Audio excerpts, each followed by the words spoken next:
Om Namo Bhagavate Vasudevaya. Om Namo Bhagavate Vasudevaya. Om Namo Bhagavate Vasudevaya. Narayanam Namaskritya Naram Chaiva Narottamam Devim Saraswatim Vyasam Tato Jayam Udirayet Nasta Praishvabhadreshu Nityam Bhagavata Sevaya Bhagavati Uttama Shloke Bhaktir Bhavati Naishtaki. So since I've been given the opportunity to select a verse this morning, I would like to read from chapter 13 of the 10th canto, text 50. That's 10, 13, 50 on your Bhagavatams there.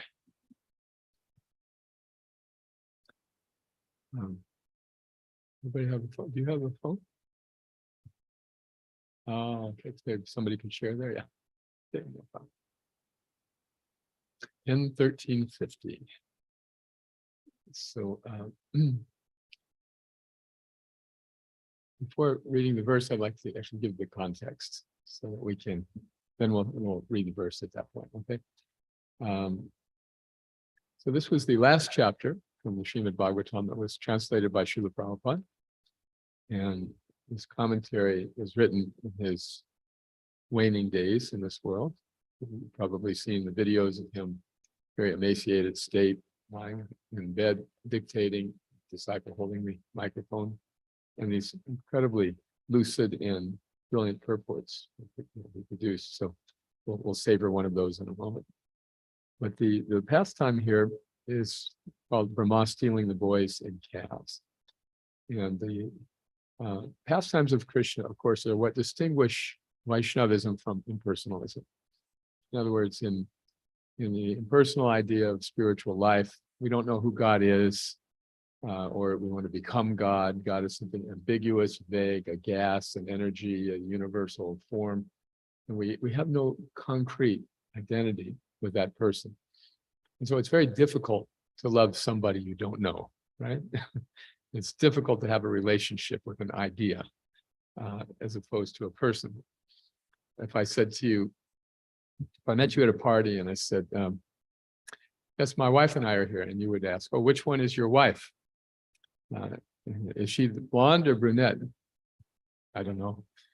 Is she the tall one or short one? No idea, but I love her. Would you believe me? If I don't even know who she is, how could I love her? So in the same way, people talk about God and yet have no idea who God is. And so this kind of notion of impersonalism, that is not knowing the personality of Godhead, is dispelled in Srimad Bhagavatam. That's why Srimad Bhagavatam is such an important book, because through the first 9 cantos, it leads us up here to the 10th canto, in which Krishna's pastimes are described in great detail. So now the pastimes of God, what does God do? In my Judeo-Christian upbringing, I had a notion of God as the universal judge. His activity was pretty much like every person would be brought before him when they died. Heaven, hell, hell, heaven, hell. Punch out after 8 hours. You know, I mean, a very I'd say monotonous job. In fact, God is not burdened by any sort of laborious tasks. He is always enjoying himself. He's always having fun. You know why Krishna carries a flute? So everybody will know he's just having fun. He's not busy with anything except enjoying. And now just taking a step back for a moment, just thinking about theism versus atheism. If God exists, what would he be doing except enjoying himself? It's it's the most sensible thing. He's not like Atlas holding the burden of earth on his shoulder. He is having fun. And that's why he exists. That's what he does. Either there's a God who exists or there's not. So obviously, those of us who have come to this point in our spiritual journeys understand, no, there must be a higher power. Things are not happening by accident. And so what the Srimad Bhagavatam shares with us is, what does that higher power do? What does he do? And again, if we try to understand the pastimes of the Supreme, we have only our own pastimes as a reference point, or maybe those from superhero movies, right, or characters in novels. So what Krishna does, it has no compare. There's nothing equal to it. And of course, what would we expect him to do? To, be standing on the corner Friday night, looking at his cell phone, thinking about calling an Uber or DoorDash or something. His pastimes are far beyond what we can really understand. Because he has absolutely no limit. There's no limit. And also, because his purpose is enjoying, he is always engaging in ways that bring him pleasure. And not only him, but his devotees. He loves to please his devotees. He loves to help his devotees. He loves to share his exchanges of love with devotees. So these are what motivates Krishna in his pastime. Okay. So with that context, here is one of these very extraordinary things that Krishna does. So the way that Krishna spends his childhood is as a cowherd boy, a very simple task. It is a legitimate vocation for these agrarian people. The older men would take care of the older cows, and the younger boys would be assigned to take care of the calves. Even at a young age, 7, 8 years old, they would go out into the forest with the calves, let the calves graze, and then bring them back home. That was their task. They loved doing it. It was fun. Because that was their dharma, their vocation, they were learning the trade of their fathers. And so their vocation and their avocation are all rolled up in one happy activity every day. And Krishna is very fond of the cows because the cows have this benevolent relationship with human beings, that they use what we cannot use, scraps of food and grass, and turn it into the most useful food, milk. Not only milk, but the dung that the cows produce is ideal fertilizer. It's even antiseptic. There's so much methane in it and ammonia that it kills germs. This is why in the Indian villages, you'll see the interior of the simple huts are all made from cow dung, and they use cow dung to cleanse things. One of my godbrothers once asked Srila Prabhupada, they were on a morning walk, and he said, Prabhupada, I have observed that flies are not attracted to cow dung the way they are to the dung of other animals. So Prabhupada responded, oh, you have done research? So the cows produce a dung, which is great fertilizer, and they're very gentle creatures, and they have this symbiotic relationship, natural relationship with human beings. Sometimes vegans say, oh, only human beings drink the milk of other mammals. But it is Krishna's arrangement for human beings to take the milk from cows. So by herding the cows, the village was very prosperous, and Krishna and his friends would go out and have fun and do their part to contribute in this way. So one day when they were out, they ran into a giant serpent. It turns out that the local king was very envious of Krishna and wanted to kill him. So he enlisted the aid of various mystical demons who could change themselves into fantastic shapes, far beyond any superhero movie. So Aghasura, this giant snake, was there one day, and then Krishna managed to kill this huge beast. And Brahma, the chief demigod, was looking down and watching. Who is this little kid who's doing all this? Now, Brahma is the original created being in the universe. And as such, he has a very powerful position. And he was questioning, is this actually this little boy? Can this little boy be a rival to me? So he thought, I'm going to test him out. So all the boys were sitting, having lunch, and the calves kind of wandered off. So the boy said, oh, we've got to go get the calves. And Krishna said, you just stay and enjoy your lunch. I'll go get them.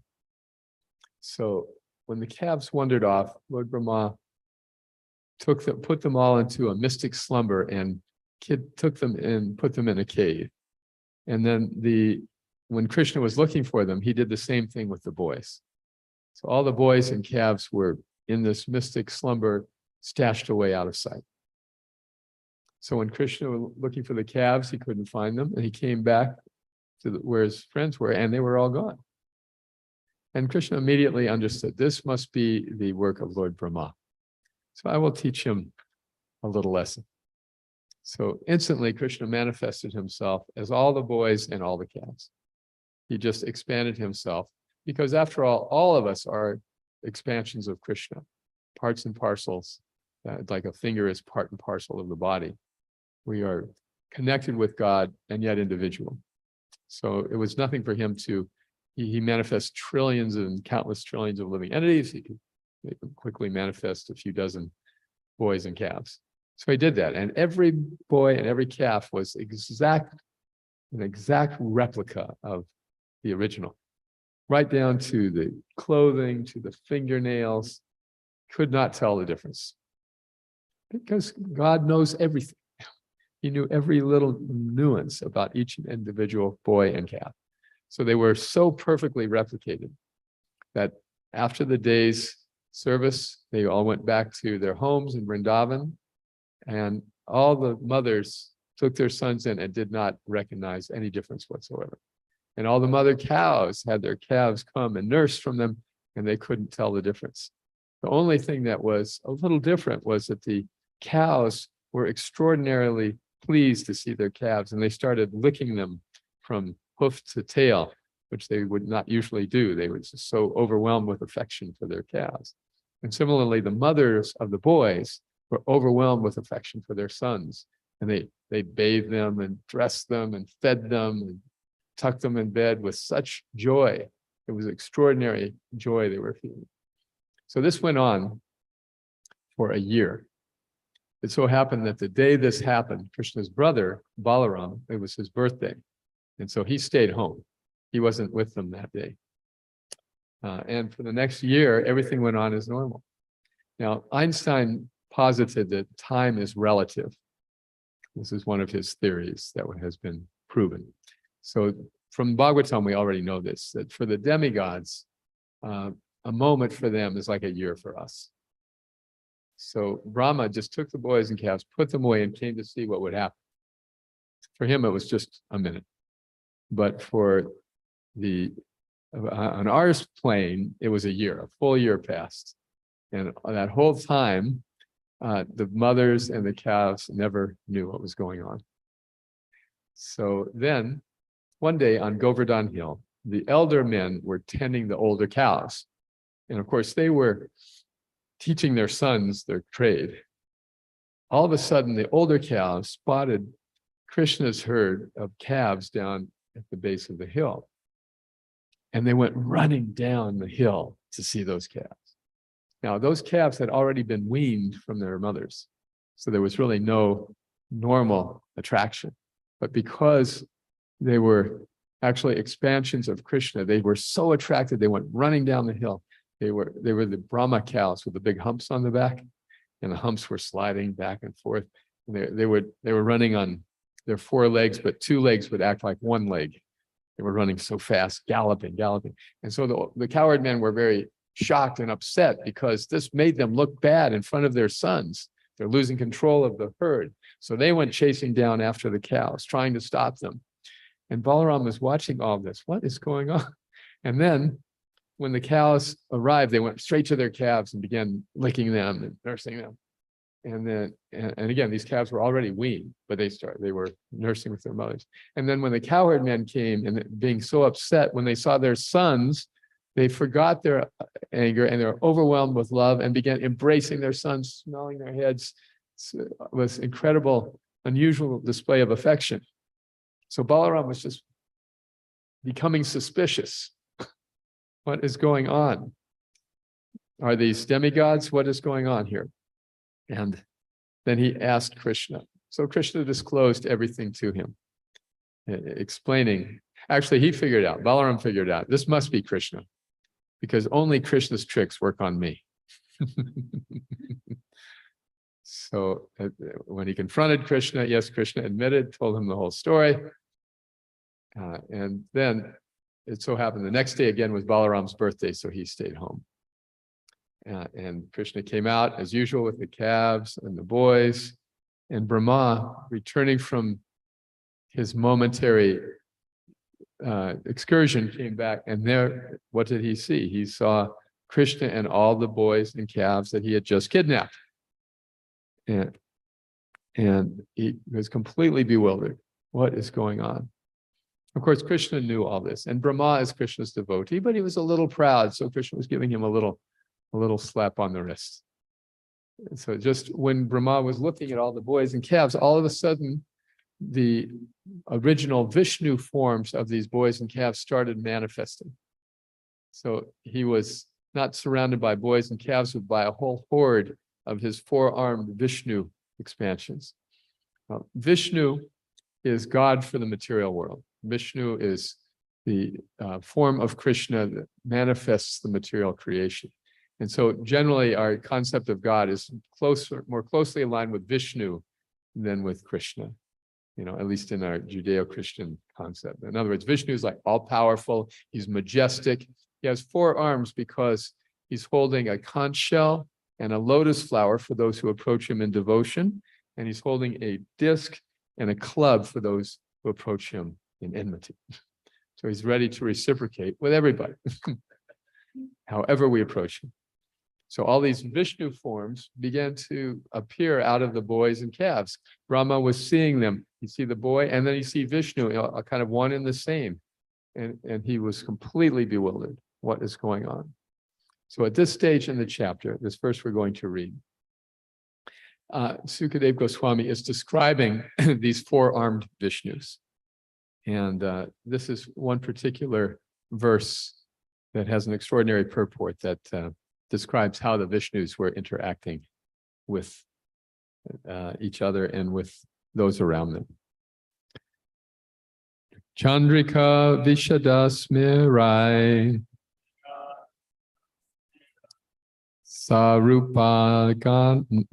Saruna Panga Vikshitai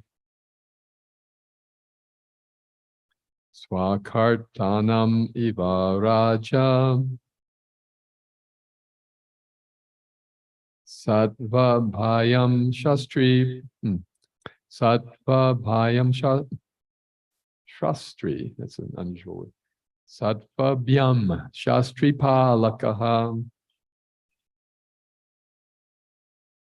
Sattva Bhyam Shastri Palakaha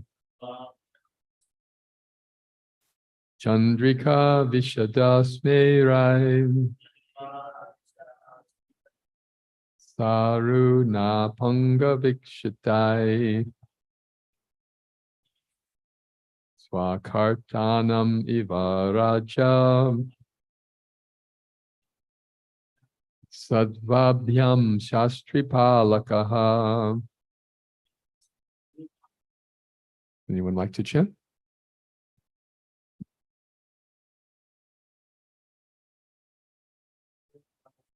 Chandrika Vishadasmerai Panga Vikshitai Swakartanam Iva Raja.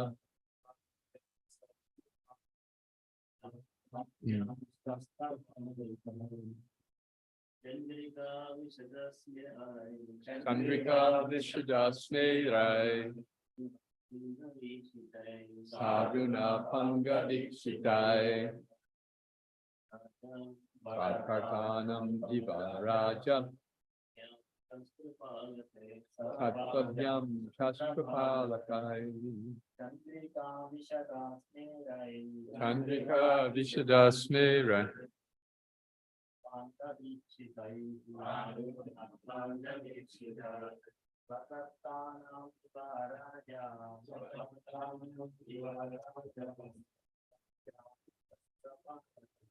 Shastrabim Shasprapalakaha Chandrika Vishadasmerai Saruna Pangavikshitai Vakartanam Ivaraja Satvabhyam Shastrapalakaha Vaishnavis Chandrika Vishadasmerai Saruna Pangavikshitai Swakartanam Iva Raja Sadvabyam Shastripalakaha. Anyone else? Okay. Chandrika Vishidasmerai Saruna Pangavikshitai Sadvartanam Iva Raja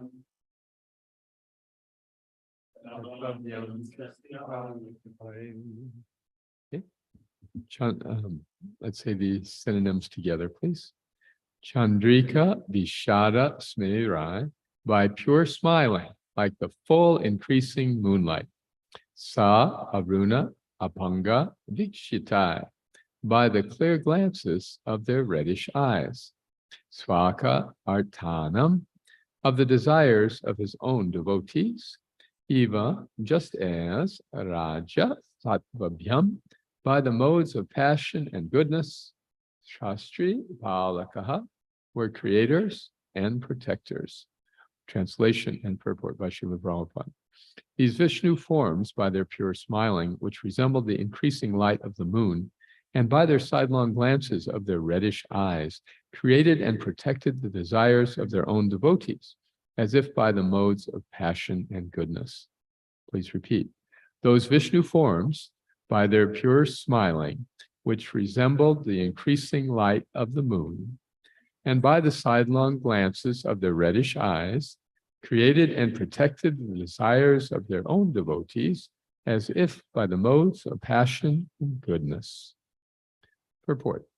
Those Vishnu forms blessed the devotees with their clear glances and smiles, which resembled the increasingly full light of the moon. Shreyat Kairava Chandrika Vitaranam. As maintainers, they glanced upon their devotees, embracing them and protecting them by smiling. Their smiles resembled the mode of goodness, protecting all the desires of the devotees, and the glancing of their eyes resembled the mode of passion. Actually, in this verse, the word rajaha means not passion, but affection. In the material world, rajaguna is passion, but in the spiritual world, it is affection. In the material world, affection is contaminated by rajoguna and tamoguna, but in the shuddha sattva, that is pure goodness, the affection that maintains the devotees is transcendental. The word swakartanam refers to great desires. As mentioned in this verse, the glance of Lord Vishnu creates the desires of the devotees. A pure devotee, however, has no desires. Therefore, Sanatana Goswami comments that because the desires of devotees whose attention is fixed on Krishna have already been fulfilled, the Lord's sidelong glances create variegated desires in relation to Krishna and devotional service. In the material world, desire is a product of Rajoguna and Tamoguna, but desire in the spiritual world gives rise to a variety of everlasting transcendental service. The word swakartanam refers to eagerness to serve Krishna. In Vrindavan, there is a place where there was no temple, but a devotee desired, let there be a temple and seva, devotional service. Therefore, what was once an empty corner has now become a place of pilgrimage. Such are the desires of the devotees. Srila Prabhupada ki jai. So these Vishnu forms of the cowherd boys were not alone. They were surrounded by devotees who were performing kirtan. Where they came from is not explained, but it's just that Vishnu is always accompanied by devotees. He's never alone. So along with the Vishnu forms were all these devotees. And as the whole procession was proceeding, the Vishnus would look out of the corner of their eyes at their devotees with this pleasing glance. Just this little nuance of description is there. There's many other details that are explained. But the particular reason I chose this verse is because we have a desire here in Austin to do some service that has been ordained by Ramapad Maharaj. And please reach out to the students at the University of Texas. And so this desire of a devotee, we're now in the process of trying to fulfill. So what are the desires of the devotees? In the purport, Srila Prabhupada explains that if we are devotees, we actually have no more desires. We may have many ambitions in life, and that's to be expected, and there's nothing wrong with that. The point of Krishna consciousness, of bhakti, however, is to supplant the priority of our own personal desires with the desire to please our Creator. Now, how do we please God? This is why it's difficult for people to connect with a personal God, because we don't know how to please Him, right? In other words, there are various stages of relationships with God. And the first one is awe and reverence. Like, God is great and I'm small, so I better be good. I better be good. I better pray. I better ask Him for stuff because He's a provider. And so in the Christian tradition, our Father who is in heaven, hallowed be thy name, thy kingdom come, thy will be done on earth as it is in heaven. Give us this day our daily bread, forgive us our trespasses as we forgive those who trespass against us. And lead us not into temptation. So this is called the Lord's Prayer. And if we look at it objectively, it's a shopping list, right? I mean, it's a spiritual shopping list. It's a nice one, but it's still like, please give me this, please give me that. We're asking for stuff. We're asking for spiritual advancement. Okay, we're asking for tolerance. We're okay, good things, good things. We're also asking for bread because you need prasadam. But it's the preliminary stage of a relationship with our Creator. Just the first step. Okay, God's great, God provides everything, therefore let me ask Him for things. Even a child can understand this. Pray to God and you can get stuff. At least that's the idea. Actually, the communists used this to convince people in Russia that theism was a waste of time. They would go to people, and the people were starving after the revolution. So they said, so what do you need? We need bread. Okay, go to your church and pray for God for bread. And then afterwards they would say, so did your God give you bread? No, no bread. All right, so pray to us for bread. Ask us for bread. You please, communists, give us bread. Yes, we'll hear it. And they bring up the trucks. Here are the bread. Here's your bread. And this way they try to undermine the whole idea of theism. And this is the problem with asking God for things. It's just like a spoiled child may ask parents, give me this, give me that. But if the parents want the child to grow up straight and not crooked, they won't just indulge their every whim. I just have to quote some Shastra here. My good friend Akendra Prabhu, who's a talented musician and comedian for Krishna, he wrote a song called Om give me this, Om give me that, and the other thing too while you're at it. Deliver it overnight if you please. I'm doing my part here on my knees. So the idea is that beyond asking God for anything, is the idea of pleasing Him. This is the next stage of a relationship, that is service. If you want to connect with somebody, then you begin by, what could I do to help you? Just like if you walk into a store, a hotel, restaurant, any service entity, first thing, if they're well-trained, the employers will ask, what could I do for you? I want to have this relationship, and our relationship is based on service. So this is also described in the Bhagavad Gita. Krishna says, just try to learn the truth. Tad vidhi pranipatena. Try to learn the truth by approaching a spiritual master. And how? Relevant questions and service. Pariprashnena sevaya. So if we approach God not in a mood of wanting, but in a mood of serving, this begins our bhakti. People who believe in God are devotees. We respect everybody who believes in God. That is better than the alternative. But at the same time, there are stages. I used to be part of a chaplains group at the University of Florida. Now, the university secularized, as most state universities do. And what was formerly a church, they turned into an auditorium, and they drove all the religious entities off campus. So all these religious centers, student centers around the periphery of the campus, have leaders who would meet periodically. And our student center is just in that neighborhood as well. So at these meetings, it was very nice. We had very pleasant exchanges and enjoyed each other's company. But one particular time they were talking about what they did with their students during the spring break. So one group went to Guatemala to help build houses, and another group went to Haiti to help with relief from the hurricane. And then what did your group? Well, our group drove to Houston, and we had some kirtan.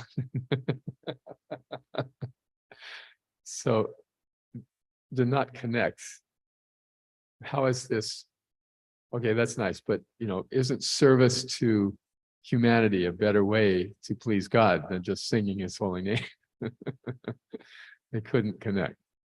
In fact, when we get very fired up once a year, we want to do something for the community. They had a day called PB&J, Peanut Butter and Jesus. They make a bunch of peanut butter sandwiches and give them to the homeless people.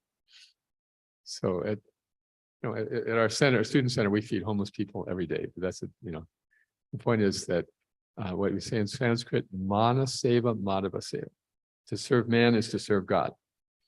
This is sort of the instinct of one who doesn't understand the personality of God. I'll try to please people and that way please God. And that's very much in the mode of goodness. But it's still short of understanding who Krishna is, who God is, and actually what He wants. Because He does have desires. And what are His desires? If you had a son or daughter and he or she had been estranged from you for a long time, what would you desire? Yeah, come back. I want my beloved children back in my loving embrace, in my family, in my full, where I can connect with them every day. This is Krishna's desire. He doesn't force it, because that wouldn't be love. But He's always waiting from His side for a return to a loving relationship. That's His desire. So if we want to please Him, we try to help Him with that desire. That's all. So in the purport, Srila Prabhupada writes that the devotee has no material desires, but the devotee is not desireless. The devotee has the desire to please Krishna in any way possible. So the desires of the devotees were being fed by these sidelong glances from the Vishnus. And Vishnu would look at the devotee, and the devotee would feel so much love that they would want this, invoke natural spiritual desire to want to serve. That was what was going on. And the affection felt between the Lord and the devotee was compared to the mode of passion. In the mode of passion, affection and attachment is very intense.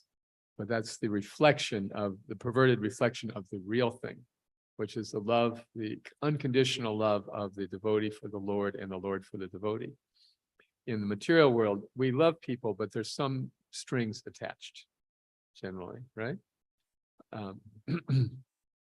The closest, well, generally we want out of a relationship, we expect things. Okay, if we're committed to a relationship, we expect commitment. If we are we're contributing to the relationship, we expect our partner to contribute. And if this goes on, then the relationship can be congenial. But if one party feels like, I don't want to contribute anymore, then the other party feels very much betrayed. So ultimately, there is some condition there. In a spiritual relationship, however, there is no condition. And the devotee wants to please the Lord, and the Lord wants to please the devotee. And the more the devotee pleases the Lord, the more the Lord wants to please the devotee. And the more the Lord pleases the devotee, the more the devotee wants to please the Lord. This is called Nitya Yukta Upasate. There's no end to it. It's eternal. That's our true constitutional position in relation to God, giving our loving service and receiving reciprocation, which inspires more loving service, which inspires more reciprocation. That's what bhakti is all about. This is why we give bhakti. We don't charge for it. We don't ask anything for it. We just say, please try chanting. Please try, because this chanting inaugurates your reciprocal relationship with your creator. Just experience it.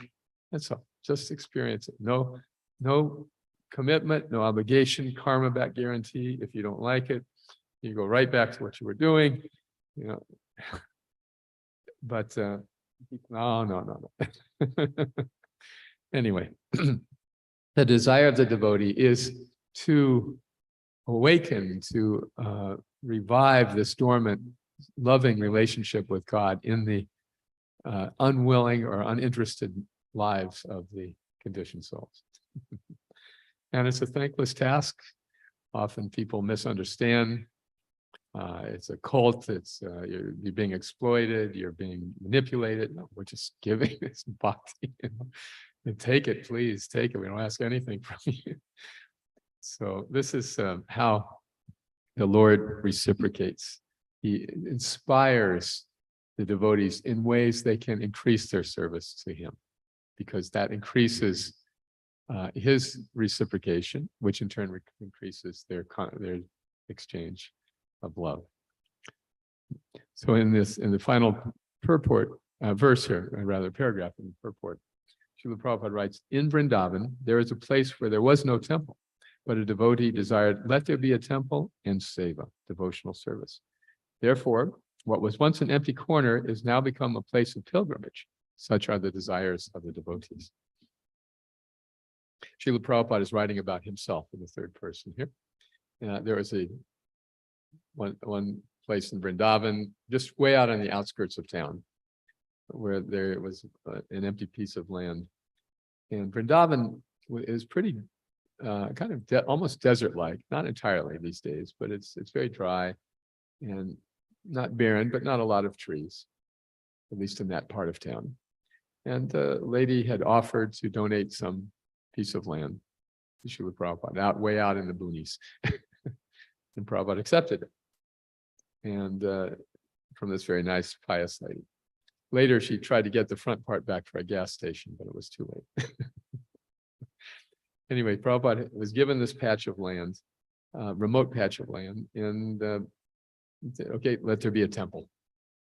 And so he worked hard, and his disciples worked hard and raised funds and built a temple there, very out of context with the rest of Vrindavan.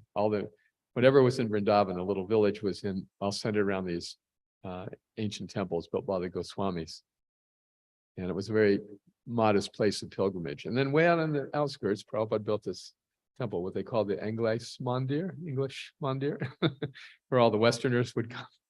It was looked at with great skepticism.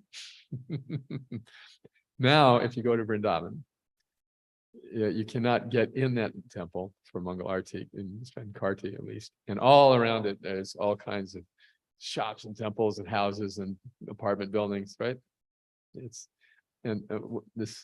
I first went there in 1975. I was fortunate to be there when the temple opened.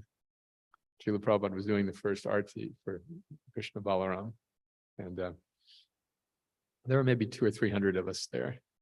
And fortunately, one of the sannyasis stepped aside so Vishaka Devi could film Prabhupada doing that arti. So we have that all to share an experience. But at that time, you had to walk at least 1.5 miles to get to anything. There were not even rickshaws available to take you. You had to walk to go to Loy Bazaar, to go shopping or anything. And even where we were staying was 1 mile away.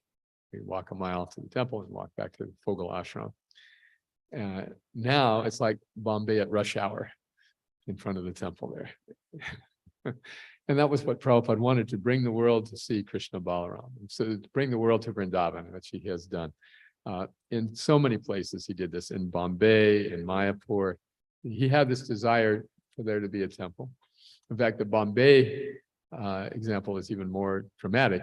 He was down in downtown Bombay and saw this, what is it, Bharatiya Vidya Bhavan. This was before he had any resources, but he thought it'd be so nice to have a temple here. And now there's a beautiful temple in Chowpatty, just down the block. He saw a vacant piece of land in Bombay that was being used by the locals to distill illegal alcohol, a little forested patch. He desired, let there be a temple there. And now it's a beautiful temple in Juhu. All of these places, by the desire of the devotee, all these things manifest. So the desire of the devotee is very important. And the desire of the devotee is very selfless. It's just bringing Krishna pleasure in this way that is so dear to him. Nacha tasmin manuseshu kashchid me priyakritama. Krishna says there's no devotee who's more dear to me than one who teaches the message of Bhagavad Gita. So that is the pure desire of the devotee. Just one last point is, what about other desires that we may have? Because it's understood that when we start approaching Krishna, we're coming from a conditioned place where we have many other desires. So how do we reconcile our existing desires with what we know philosophically, theoretically, should be our desire? And that this is not a problem, because the purifying power of bhakti will gradually eradicate these desires. In the Srimad Bhagavatam, it said, it doesn't matter if we have other desires, still we should approach Krishna. Akama, sarva kama va, moksha kama udaradi, tivrena bhakti yogena, yajeta purusham param. So whether one is akama, completely free of any material desires, or sarva kama, has every single one of them, or even one moksha kama, even one just wants to get out of the whole mess and merge into the Supreme. All of these things are okay. Still one should practice bhakti. Still one should approach Krishna, because Krishna has the power to purify the best part of ourselves from these desires. Just like the sun can extract pure distilled water from a puddle of urine. So being in Krishna consciousness brings out the very best part of us automatically. We just have to be in the right position in life to be able to stay. And then all of our desires will be purified, and many of them will be fulfilled. It is amazing, but the things that we desire, if they are not harmful for our spiritual life, Krishna can fulfill them. It's just that we don't make them our priority anymore. You see, my father used to say that when you're going on a vacation and you're packing the trunk, put the biggest suitcase in first.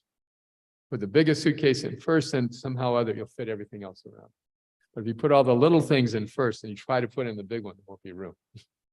So if our big desire is pleasing Krishna, get that in the trunk first. Every other desire we can fit around it somehow or other. Hare Krishna. And glories to Srila Prabhupada.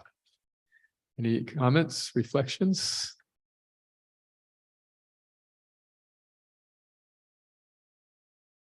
Hare Krishna, Prabhu. Dandavad Pranam. Wonderful class. Thank you. I have two questions. So first one is where you said about the students going to Guatemala and Haiti and then Houston. Like, how do you justify that you're not doing humanity and you're doing kirtan? Because we justify that because the the students at our student center are our precious mission. They are young men and women who are, instead of just being completely satisfied with secular education, are trying to have a well-rounded spiritual education as well. So the experience of going to a place of pilgrimage, of chanting the holy name, of associating with saintly people there, all those things are for us, our mission. We want to give them the best possible taste during the short time that they are with us, because that spiritual taste they get will stay with them for life. So for us, it's a very directly connected part of our mission. As I mentioned, helping humanity is a byproduct of spiritual advancement. It automatically happens. but it's not the goal. It's one of the small bags you put in the trunk. Srila Prabhupada tells the story of the man who was drowning. This man out in the ocean, drowning, and his wife is calling, please help, save my husband, save my husband. So the lifeguard goes running out, and he comes back proudly from the surf holding the man's coat. Here he is. He said, that's not my husband, that's his coat. Well, it's best I got. At least I saved his coat. So we try to help people physically, materially. We may help their lives be more comfortable temporarily, but they're just going to come back for another one. See? So to actually have the ability to help people end their sojourn of birth and death, that's real. That is real charity. But in order to do that, we need people who are themselves deeply realized in that practice. You see, so then they can actually save the drowning man. And if you say this to those people who are doing humanity, will they agree to it? No, we would not say that. We were tactful. It was just always striking to me how they couldn't figure out what would be the value in that. Yes, the impersonalists have a saying called Daridra Narayan, that the poor man is Narayan. So if you feed the poor man, that's as good as feeding Narayan. And Srila Prabhupada said, well, Narayan is also in the rich man. So it's just feeding humanity, feeding Narayan, but you can feed Narayan directly. And that's getting to the point of serving humanity. Okay. Thank you, Prabhu. Wonderful answer. Can you share some your association with Prabhupada, like anything there? I can, but it was very, very insignificant. I mean, I was one of 4,000 of Prabhupada's disciples, and all. When I joined, there were about 1,000 who had become devotees, and they were all bigger and older and more aggressive than me. So to be with Prabhupada there was like a lot of competition, try to be with Prabhupada. And we all thought that was the perfection. But I once asked Satsvarupa Maharaj, who had just come from being Prabhupada's servant, do you like being with him and serving, or do you like serving here in the field? He said serving in separation is the higher ecstasy. At first I didn't believe him, but I understood later that he felt he was contributing more. So yes, I had one exchange. I saw Prabhupada about 50 times in classes, morning walks, darshans. And one time I had the opportunity to serve his lunch. So I was doing traveling and doing book distribution in those days, but we had one day, we stayed at the temple to have Prabhupada's association, and the cook invited me to help.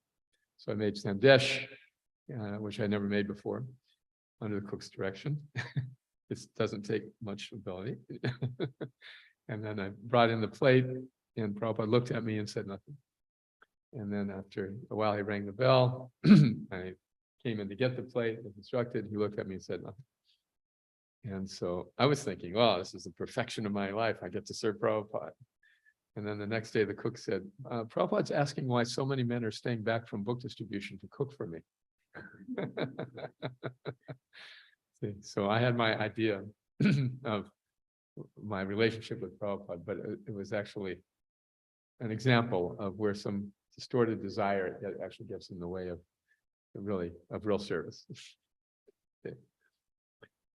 There's a story about this, can I tell you? So the disciple, the guru went away from his ashram, and he came back and he saw, oh, there's nice landscaping and there's so many improvements in the temple. So he was very pleased with his disciple. Thank you very much. And the disciple said, it is all your mercy, Guru Maharaj. And then he went into the office and he said, so show me the accounts. And he looked at the books. All the money is gone. What happened? Well, we spent it on the landscaping and the painting. And I told you it was all your mercy, Guru Maharaj. So there's this Guru Sevi and Guru Bhogi. Guru Sevi means one who wants to fill the order of the spiritual master. Guru Bhogi means one who wants to enjoy the spiritual master. See? So that's what I learned from my association with Prabhupada. Very wonderful. Okay, So fortunate. Thank you, Prabhu. Any other reflections? That's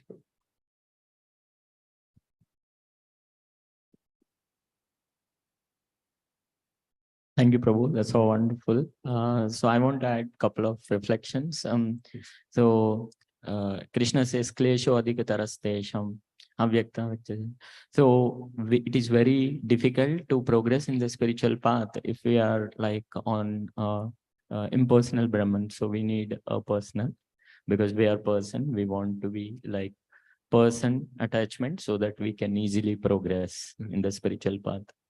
So that is one. And the second thing is what you said is correct. Rather, my Siksha Guru, Satsara Prabhu. So on the Janmashtami day, if I'm all the time, I'm wandering with him, it will not give a pleasure to him. But rather, whatever the task is assigned to me, if I'm fulfilling with utmost capability of mine, he will be more happy. And also Krishna will be happy. Because Satsara Prabhu will not give any service which will not pleases Krishna, right? Definitely he will give that. So if I'm all the way, all the time on the Janmashtami day, if I'm there at the book distribution booth, he will be likes more. And what you said is correct. Rather more mingle with Prabhupada, rather we will take his instruction. So even I like that point. What do you think of that example, Prabhu? That is one thing. Yeah. Very nice. Thank you very much. Very, very relevant, very personal. Yes, other thoughts? Thank you, Prabhu. So I'm remembering reading about Srila Prabhupada establishing Juhu Temple, Krishna Balaram Mandir, how much struggle he and his disciples went through to make it happen. And yet now, as a result of that struggle, there's extraordinary amounts of devotees being made, prasadam going out. So I'm hoping you can kind of contextualize in this endeavor, what do you foresee will be the major challenges in trying to reach out to the UT Austin students, and what might be the result after some years of this effort? Very good point. Yes. So the Bhaktivinoda Thakur says that the struggles that I undergo in your service are my greatest joys. So Srila Prabhupada struggle in all of these places without a doubt, especially Juhu, because the seller, like the seller of this property, he tried to swindle him. Not as bad here as there. This man who owned that property, was the former sheriff of Bombay, an influential man. And so he agreed to sell the property to Prabhupada, took a deposit, and then tried to take it, and then try to cancel the sale and keep the deposit. And it turns out he had done this with several other people.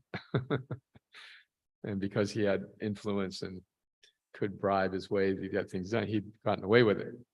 So he was trying to do the same thing to the Swami, but the Swami was having none of it. And so there's a big battle. And then in the course of this big fight, all of a sudden, the man died of a heart attack. And Prabhupada quoted a verse that even a saintly person takes pleasure in the death of a scorpion or a snake. But he dealt with the man's widow and comforted her and arranged to conclude the sale, which spared her of a tremendous amount of karma, and her husband. So after the whole thing was over, he said, it was a good fight. So if things come easily, what happens? We take them for granted. And if things come with difficulty, then the devotees are glorified. And Krishna likes to see the devotees glorified. It's such a pleasure to take up an endeavor like building this temple or anything for Krishna, and really sacrifice and do it and work at it, and have doubts. Is it going to work? Is it not going to work? Can I do it? Can I not do it? And push through all that, push through that, and have it come out successful. And then be able to look back and say, it was a good fight. That is the ornaments of a devotee. We see in Srila Prabhupada's life, he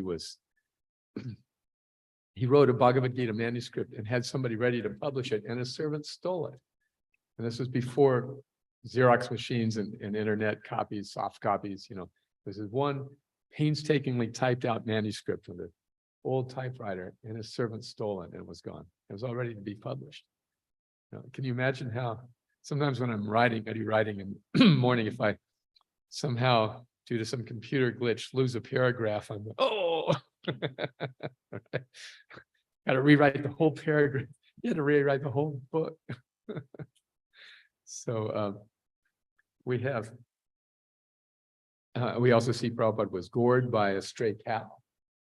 He collapsed in heat stroke in Delhi. So many things that he went through and with great difficulty. And later he said, these are my ornaments that I struggle. I mean, would his story be as inspiring without struggle? So similarly, in our tiny little ways, if there's some struggle, would our stories be if there were no struggle, would our stories be inspiring? Oh, I walked in and I got a ton of money and I opened the temple and I bought. No, we start small and we build and we grow and we try to accommodate and we engage and we plan and we struggle and we meet resistance and we overcome the resistance. And then we have something that is of lasting joy in our lives. So it's like that with any endeavor in life, whether it's getting a college degree, raising a family, building a house, building a bank account, right? It's not the bank account that gives us pleasure. It's the fact that we worked for something worthwhile and now accomplished it. And now we can do something, right? So this is just basic human psychology. And it's for this reason that Krishna gives us challenges. So we are only challenged in one thing. We have to decide whether it is something that we want to do for Krishna that's based on our desire or his desire. And for that, we need mentors. Srila Prabhupada had a disciple come to him once who had been to Africa, kind of pioneering, meeting people, and he'd raised a lot of money, selling a lot of life memberships. So then he came to Prabhupada and he put this pile of cash on Prabhupada's desk. And he said, I want to take sannyas.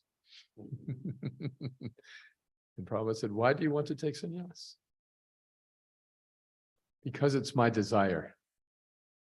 Prabhupada said, we should ask, what is Krishna's desire? So that is the difference. We want to do something for Krishna. Okay, but is that what Krishna wants us to do? So that's our experience of life in Krishna consciousness. We are trying to fulfill a desire. If we know that Satyasar Prabhu has given us an assignment, we have an essential duty, we know. It's easy to tell. And that's important in the beginning.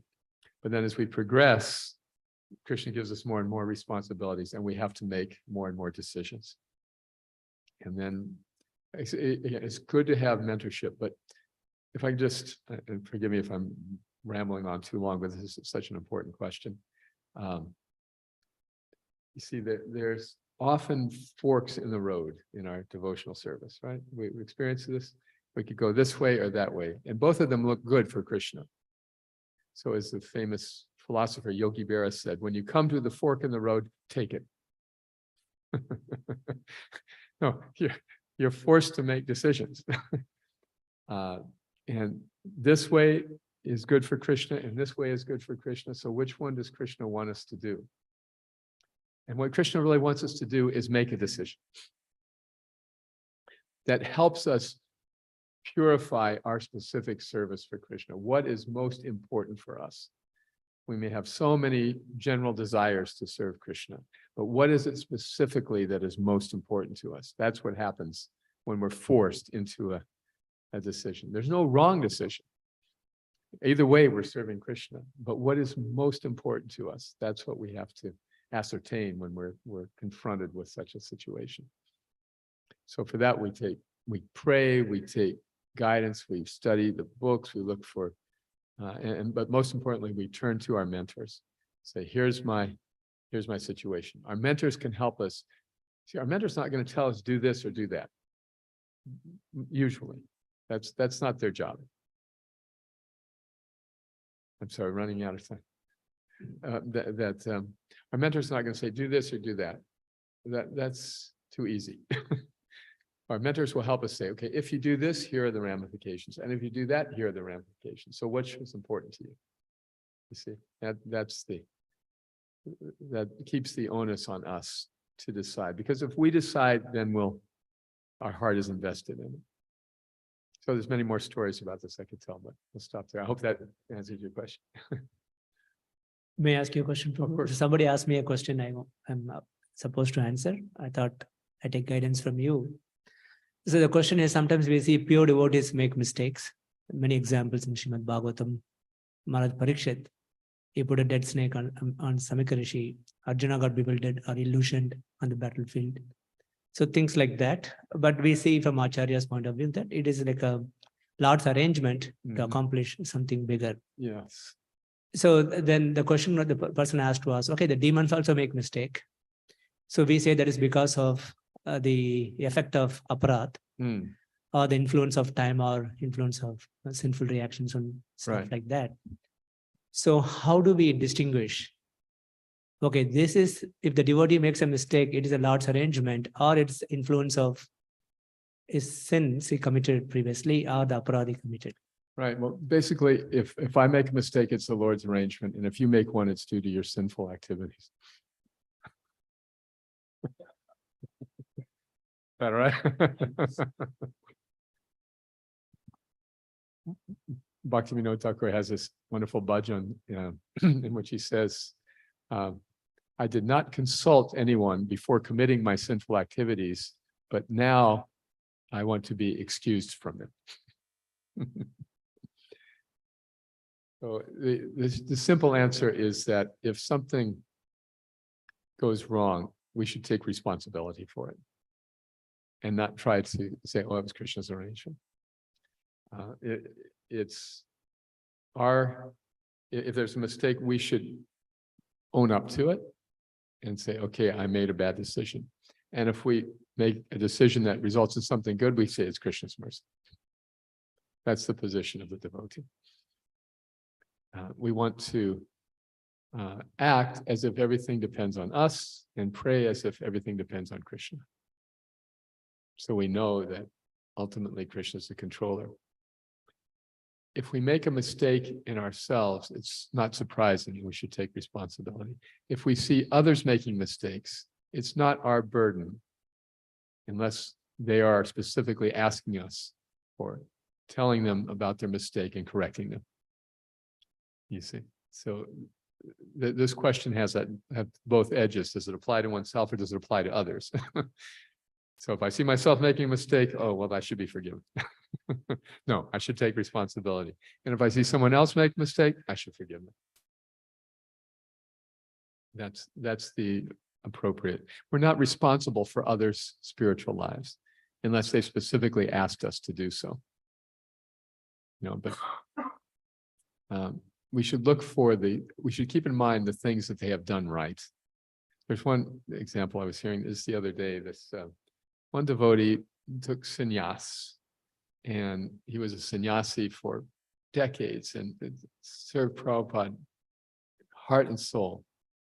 And then it's at some point for a week, he had some weakness that came up and some transgression. And then after that week, he acknowledged it, he apologized for it, he resumed his service, and for decades since then, he's been serving. But what is it everybody remembers about him? It was that week. You see, so this is the problem, that we tend to look more at the mistakes than at all the good things. And this damages our relationships with people who are giving heart and soul and say, well, I can make one mistake and everybody's on my case. You see, so we should try to catch people doing things right, recognize the things that they're doing right, and not be too focused about the mistakes that they will inevitably make. And if we do that with others, others will do that with us. And if we take responsibility for our mistakes, others will take responsibility for theirs, and we don't have to worry about it. So that's the ideal. Of course, sometimes people don't take responsibility for their mistakes, and we see them making mistakes. We see them repeating the mistakes. And sometimes there's just nothing we can do about it. we can ask them. So how would you feel about some advice in your situation? Prabhupada told the story about a man who climbed a tree wanting to cut a branch. So he started cutting the branch, but he was on the side of the branch away from the trunk. So he's cutting the branch between himself and the trunk. So obviously what's going to happen? Yeah, he's going to fall as soon as the branch. So some other man comes up to him and say, you know, if you continue sawing like that, you're going to fall. Leave me alone, I'm busy. And he saws and he falls. And then he gets up and he says, whoa, you're a great astrologer. You can see the future. So sometimes people are obviously making mistakes. We really want to say something. Starting with a question is good. Like, how would you feel about me offering some suggestions? And if they say yes, then they're okay, they're committing to hear it. If they say no, then as opposed to coming in guns blazing and say, you know, you're going to that among in the association of devotees, the question will soften the approach. And then it will give them a chance to ask or to reject in advance without even hearing. Because that's really what's painful, isn't it? You offer somebody good advice, they ignore it, and then they hit the wall. But then they don't want to take responsibility.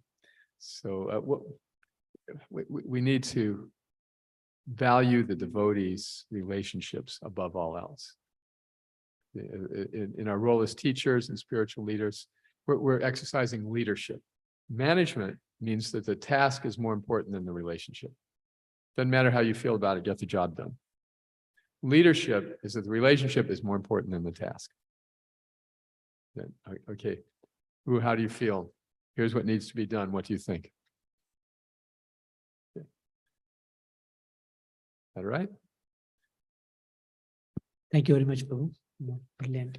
So, Satya Prabhu is going to do a quick summary and a thank you note. Okay. Thank you, Prabhu, for the wonderful class. And you have nicely explained how the Brahma Vimohan Lila happened. Looks like a very known topic, but this verse, whatever you picked, and if I read the translation, I wouldn't have get what is there in this verse. But after reading Prabhupada's purport, and you have mentioned so many important points and takeaways, and it even more elaborated. After reading the purport also, I wouldn't have get this much, but you have nicely mentioned how Brahma take away all the calves and boys, then hide in the place.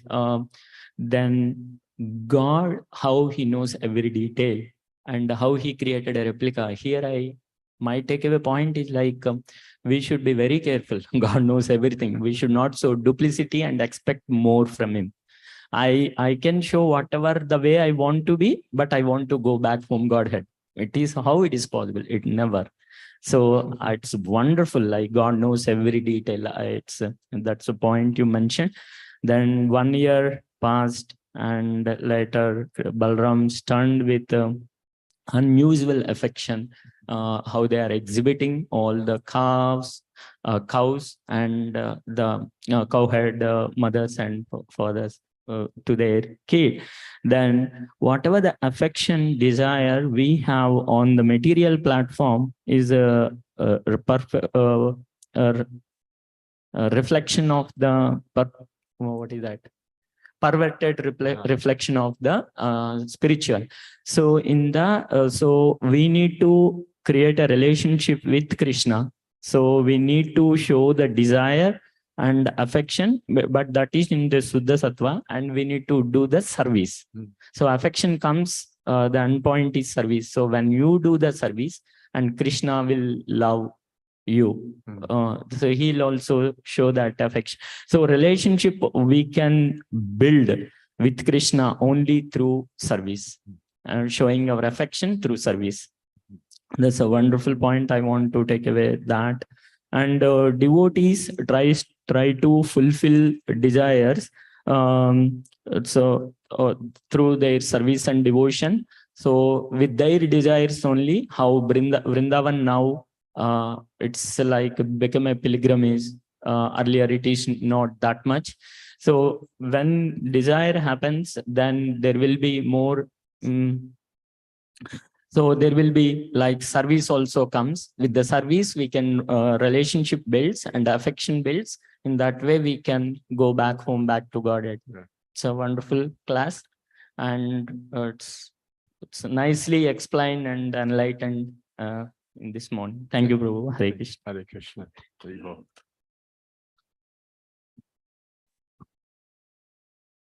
Thank you very much, Prabhu, once again. And we are very grateful to you for your divine association.